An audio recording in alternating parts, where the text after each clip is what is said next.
여러분 가운데 읽어보신 분도 계실 줄 믿는데 그 필립 얀시라는 사람이 쓴 소책자 중에 이 설교의 제목과 같은 제목의 책이 있습니다. 그 책은 아주 얇은 책인데요. 그 책을 보면서 책을 두껍게 써야 될 이유가 하나도 없구나 이런 생각을 하곤 했습니다. 짧게 써도 할 말, 또 감동 줄 말, 또 진리를 다 담을 수 있겠구나라는 생각을 했는데요. 제가 그 책을 읽어본 맨 마지막 책의 끝에 그 간증이 하나 소개되어 있습니다. 예화가. 그게 뭐냐면 디테일한 얘기는 기억이 잘 안 납니다만 대충 내용은 이런 겁니다. 그 시골에 한 고등학교에 밴드부가 있는데요. 오케스트라가 있습니다. 그런데 그 오케스트라는 그냥 시골에 있는 평범한 고등학교의 오케스트라이죠. 그러니까 선생님이 서울음대를 나왔을 리도 없고 악기가 좋을 리도 없습니다. 근데 그 학교가 그 가을에 그 동네에서 그 축제를 하는데 한 곡 연주를 부탁을 받습니다. 그런데 그 선생님이 그냥 우리식으로 말하면 그냥 학교 종이 땡땡땡이나 아니면 나의 살던 고향 이런 거 하면 될 만한 퀄리티의 오케스트라인데 베토벤의 교향곡 하나를 연주하겠다고 나선 거죠.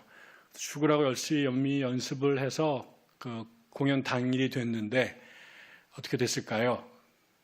분명히 고전파 음악을 연주를 했는데 쇼스타코비치 음악처럼 불효화음이 대부분이고 가끔 정신줄 놓으면은 화음이 잠깐 맞았다가 또 제대로 하면은 죽사발을 났다가 이렇게 연주가 됩니다.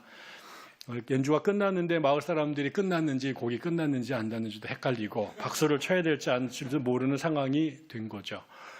근데 이 얘기를 하면서 얀 씨가 그런 얘기를 합니다. 이 오케스트라가 형편이 없는데 처음부터 베토벤의 곡을 연주하는 건 불가능한 일입니다. 그런데 그럼에도 불구하고 그 마을 시골에 모인 그 할아버지 할머니들에게는 이 땅에서 매우 불확실하고 불분명하고 때로는 미력하지만 베토벤의 음악을 라이브로 들을 수 있는 유일한 기회이기 때문에 그 오케스트라마저 없으면 그 할아버지 할머니들은 베토벤의 음악을 라이브로 들을 수가 없는 거죠. 이게 얀 씨에게는 이 시대의 교회 모습과 같다라는 겁니다. 많은 사람들이 교회를 보면서 왜 이 시대의 교회가 이 모양이야? 왜 예수쟁이들이 저 따위를 살지? 라고 욕하기도 하고 화도 냅니다. 제가 보더라도 한국교회 꼬락상이가 별로 좋지가 못합니다. 그럼에도 불구하고 저 교회들을 전부 다 못을 박아서 없애버리거나 해산시킬 수 없는 이유는 사실은 처음부터 이 땅에 있는 교회는 하나님이 지으신 당신의 나라의 노래를 연주하도록 부른 오케스트라와 같은데 애시당초부터 불가능합니다. 쇳덩어리고 유한한 우리들이 하나님이 이 세상에 지으시려고 했던 그 노래를 우리의 실력으로 연주해내기는 처음부터 불가능합니다. 그래서 제정신으로 연주하면 죽사발이 나는 거예요. 근데 가끔 가다가 성령에 취하면 정신줄 놓으면 가끔 사랑을 하고 정의롭고 자비와 양선이 벌어지는 일들이 순간순간 벌어집니다. 그러나 맨정신 돌아오면 다시 우리의 정욕대로 우리의 욕망대로 살다 보면 십자가 밑에서 성경책 들고 못할 짓거리 하게 되어 있는 거죠. 그럼에도 불구하고 이 교회를 우리가 포기할 수 없는 것은 그럼에도 불구하고 이 교회마저 이 땅에 없으면 이 땅에 사는 이 죄인들의 사람들이 이 땅에서 하나님의 나라의 노래를 들을 마지막 기회를 잃어버리는 거기 때문에 그렇습니다. 그래서 얀 씨는 이 교회가 나의 사랑의 대상이기도 하고 고민거리다 이렇게 얘기를 한 거죠. 오늘 우리가 읽은 이 본문은 우리가 잘 아는 것처럼 그 에클레시아라는 말이 처음 성경에 나오는 본문입니다. 베드로의 신앙의 고백 위에 예수께서 당신의 교회를 세우는 장면인데 저는 요 장면이 지금 얀 씨의 그 이야기를 뒷받침하는 구절 중에 하나라고 생각이 들어요. 우리가 다 너무나 잘 아는 얘기인데 가이사랴 빌립보에서 주께서 제자들에게 묻습니다. 사람들이 나를 누구라고 하느냐? 그랬더니 이러쿵저러쿵 대답이 나오죠. 그러니까 예수께서 그 다음에 돌아보시면서 제자들한테 니들은 나를 누구라고 생각하니? 라고 묻습니다. 그랬더니 또 그때 번개 같은 속도로 베드로가 당신은 주님이시고 살아계신 하나님의 아들입니다. 라고 이제 정답을 얘기를 합니다. 그런데 이때 주님이 뭐라고 말하시냐면 딩동댕, 네가 정답을 말했어. 그런데 그건 네가 말한 게 아니라 하늘에서 알려준 거야. 이렇게 얘기를 해요. 그러니까 우리가 예수를 주와 그리스도라고 고백하는 것은 기본적으로 사람이 신학 공부를 하거나 몇 대째 예수를 믿었기 때문에 자동적으로 나오는 고백이 아니라 하나님이 알려주시고 허락하지 않으면 안 된다는 거에 대한 증거예요. 근데 이게 얼마나 신비한 일이냐면 제가 근무하는 기독연구원 니에미아가 미국의 AMBS라고 하는 메노나이트 신학교하고 같이 공부를 합니다. 근데 작년에 저희가 그 학교랑 자매 결연을 맺기 위해서 제가 이제 학교 대표로 미국에 갔어요.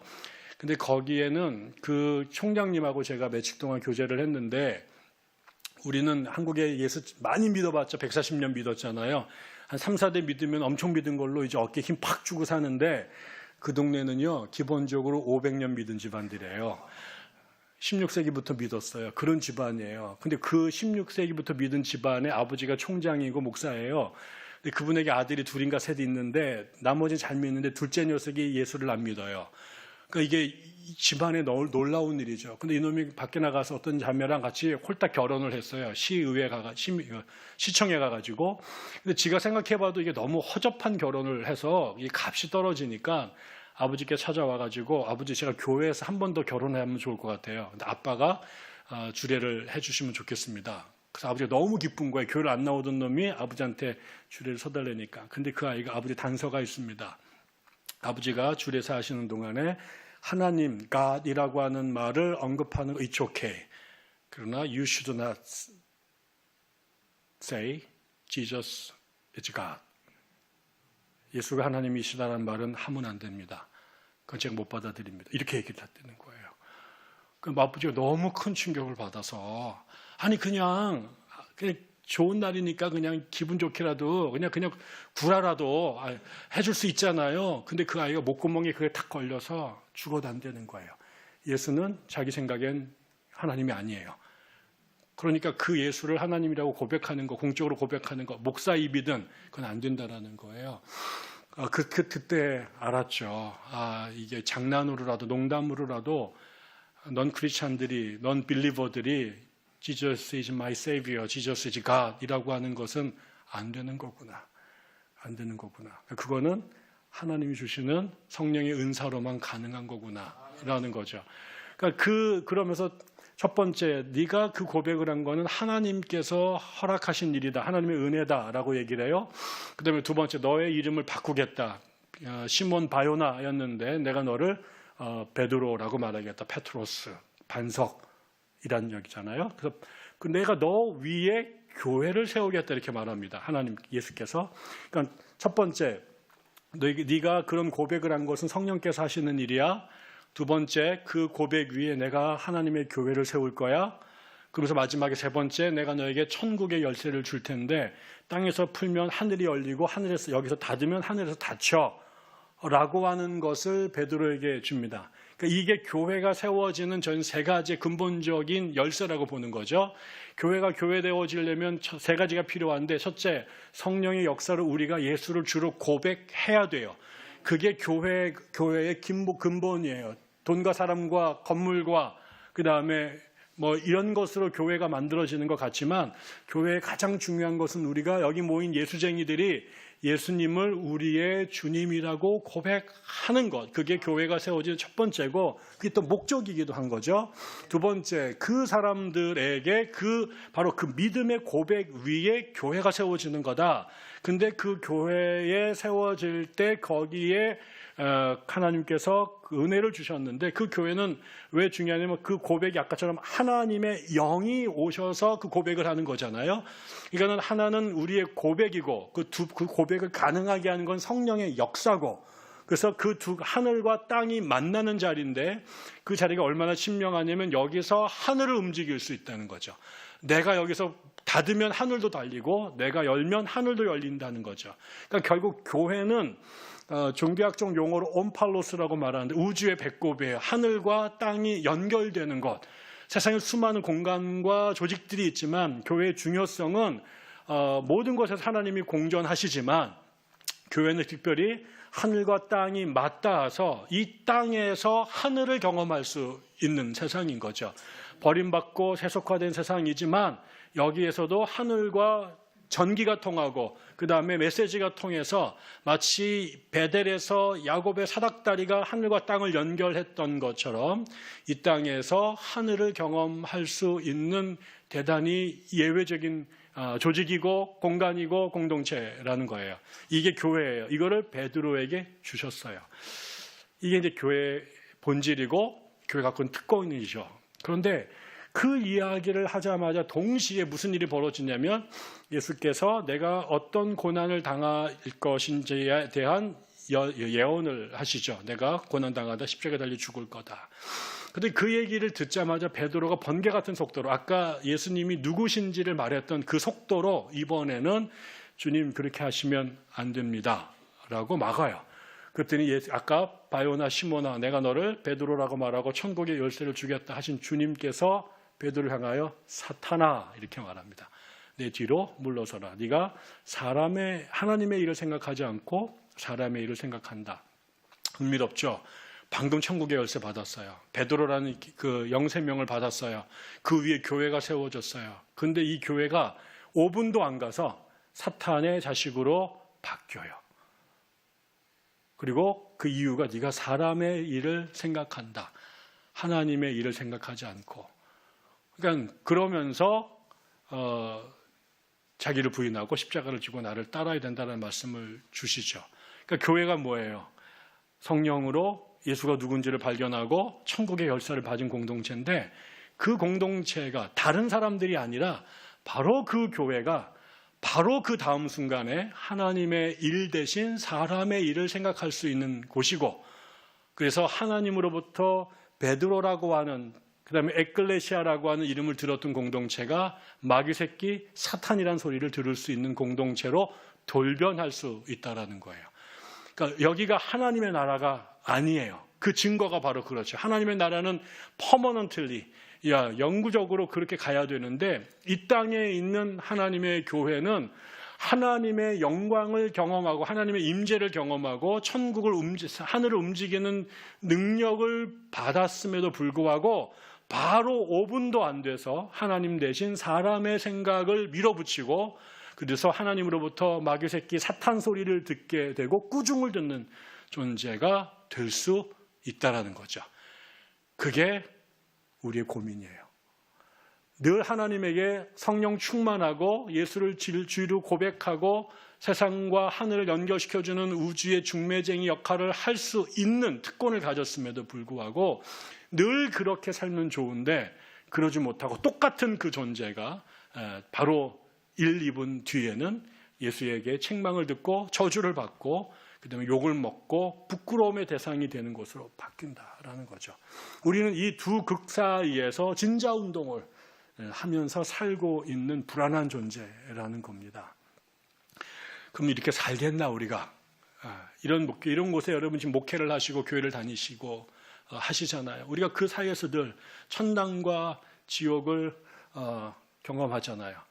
제가 예전에 이명박 대통령이 출마했을 때 많은 사람들이 그분에게 올인을 하면서 뭐라고 말했냐면 그래도 믿으신 분이 교회 다니시는 분이 하시면 안 믿는 사람들보다 훨씬 더 정치를 잘하지 않을 겁니까? 이렇게 얘기를 하더라고요. 내가 물었어요. 그러면 당신의 교회가 천국이요. 장로들이 모여있는 당회가 하나님 나라요. 안 그렇잖아요.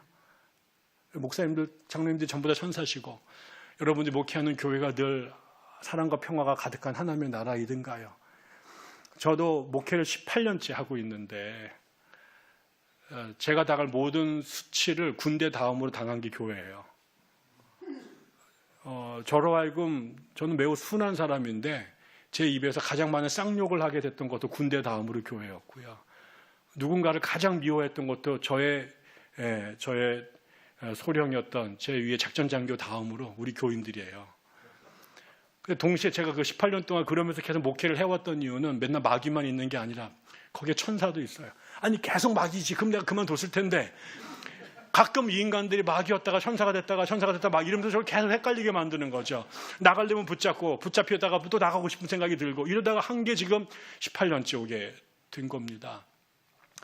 그런데 결국은 이 길을 우리가 계속 갈 수 있고 이 땅에 교회가 존재하는 것은 베드로의 고백이 아니라 또 베드로의 망언이 아니라 여기 분명히 뭐라고 말하냐면 이 교회를 아까처럼 베드로가 그 고백을 하게 된 것이 성령 하나님의 역사이래요. 하늘로부터 하늘에서 그 답을 주셨다고 말하고, 두 번째로는 그 베드로가 그 고백을 했을 때 주께서 뭐라고 말하냐면 내가 반석 위에 교회를 세우겠다라고 말합니다. 베드로야 네가 교회 세워라고 말한 게 아니라 내가 너의 믿음 위에 나의 교회를 세우겠다라는 거예요.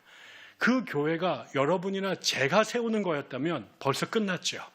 우리들의 한계가 다다랐을 때, 우리의 믿음이 앵꼬됐을 때, 우리의 교인들이 우리를 괴롭힐 때 그냥 우리가 침묵게 때려치듯이 동호 모임 그만 나가시지 때려쳤을 거예요.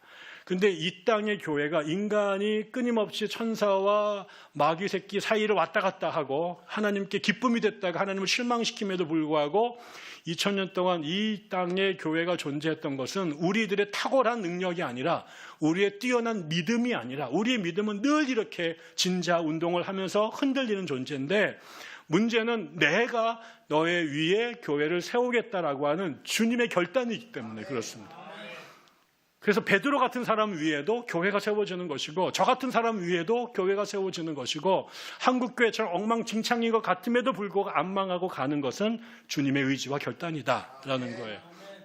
두 번째로는 베드로가 잘못했을 때 주님께서 내버려 두지 않으셨어요.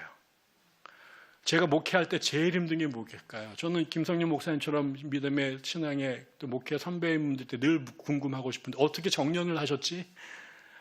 나는 맨날 여기다 사표를 끼고 다니는데 오늘도 12번 이걸 던지고 싶은 마음이 있었는데 어떻게 그 시간을 견디셨을까? 기가 막히잖아요. 근데 제가 목회를 하면서 제일 힘든 게 잘하는 거 칭찬해 줄 거는 너무 잘할 수 있어요. 우리 교인들 잘하고 할 때 당신 훌륭하다라고. 근데 저 인간이 쓰레기 같은 짓을 하는데 마귀 짓을 하는데 불러다 놓고 말하는 게 너무 어려워요. 여러분, 목사가 교회 안에 갑인가요? 저는 을도 아니라요, 졸인 것 같아요. 너무 억울할 때 많아요. 저도 말 잘하거든요. 저도 논쟁 할 수 있어요. 공부할 만큼 했어요. 웬만큼 저거 질 생각 별로 없어요. 근데 교인들하고는 이 싸움이 안 돼요. 말도 안 되는 소리 그냥 들어야 되고요. 지난주에도 제 설교 이상하다고 카톡 보냈는데 뭐 뚜껑이 팍 올라가더라고요. 나는 A라고 말했는데 제가 D라고 말했다라는 거예요.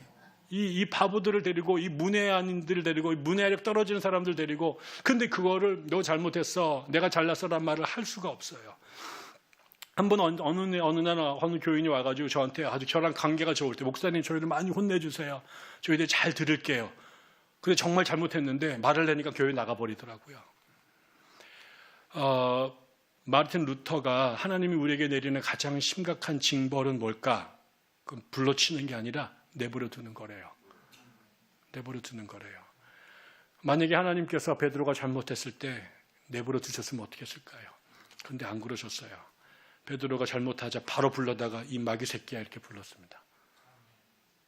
그러니까 교회가 살아났던 거는 교회가 엉망진창이었을 때 하나님이 내버려 둔 게 아니라 하나님의 입이 돼서 이 마귀 새끼들아 라고 말하는 예언자들을 세우셨기 때문에 그래요.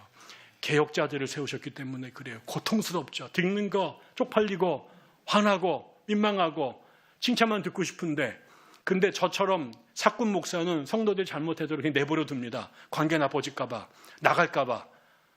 근데 정말 목자는 불러다 놓고 종아리 쳐야 되죠. 잘못했다고. 나가면 어쩔 수 없어요. 그러나 그 채찍이 사람을 살리고 교회를 살리는 거죠. 저도 살다가 몇 번 어머니한테 뒤지게 혼난 적이 있고 학교 다닐 때 선생님들한테 정말 야구방망이로 맞은 적이 있어요.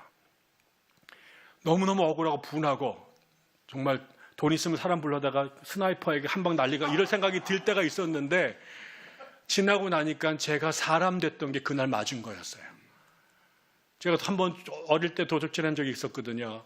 외삼촌네가 장사할 때 거기 얹혀 살았는데 1년 동안 그 앞에 돈통이 늘 왔다 갔다 거리는데요. 그 수색시장에서 먹을 건 천지인데 엄마는 돈을 안 주는데 그 돈통에 돈이 장난이 아니에요. 근데 삼촌이 정신없어가지고 아무도 안 보더라고요.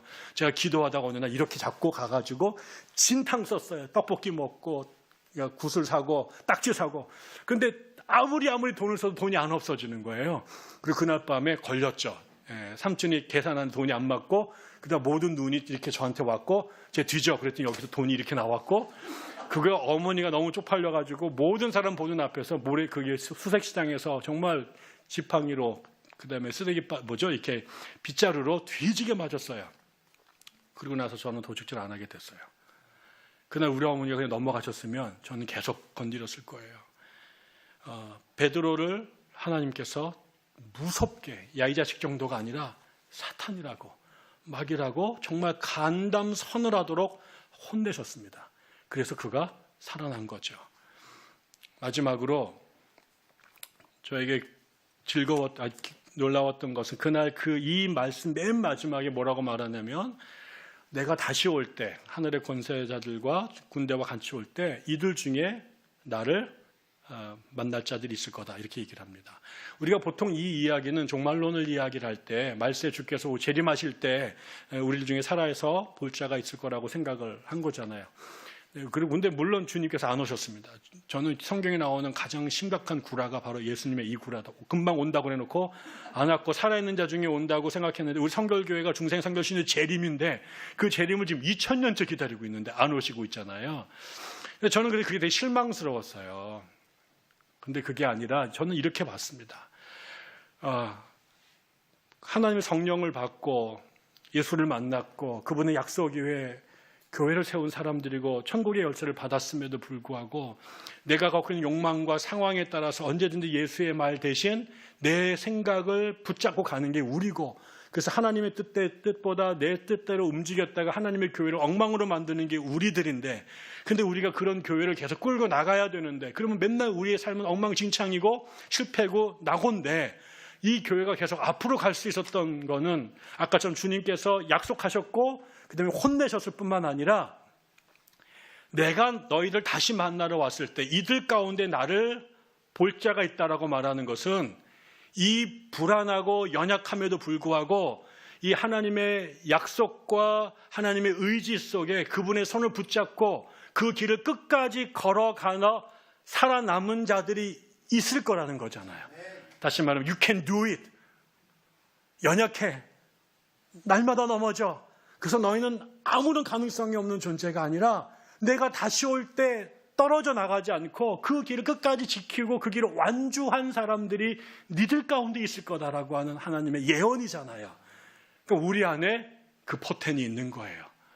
우리는 죄인이고 힘없지만 실패하지만 그런데 불구하고 다시 일어나 그 길을 계속 걸어갈 수 있는 역량이 우리에게도 주님께서 주셨다라는 것이죠. 이야기를 정리하고 싶어요. 우리가 목회를 해나가고 하나님의 교회를 세워가는 게 얼마나 어려운지 몰라요. 동시에 얼마나 영광인지도 몰라요. 그래서 이 영광을 우리가 알기 때문에 부르심을 거절할 수 없고 주어진 사명을 또 포기할 수 없어요.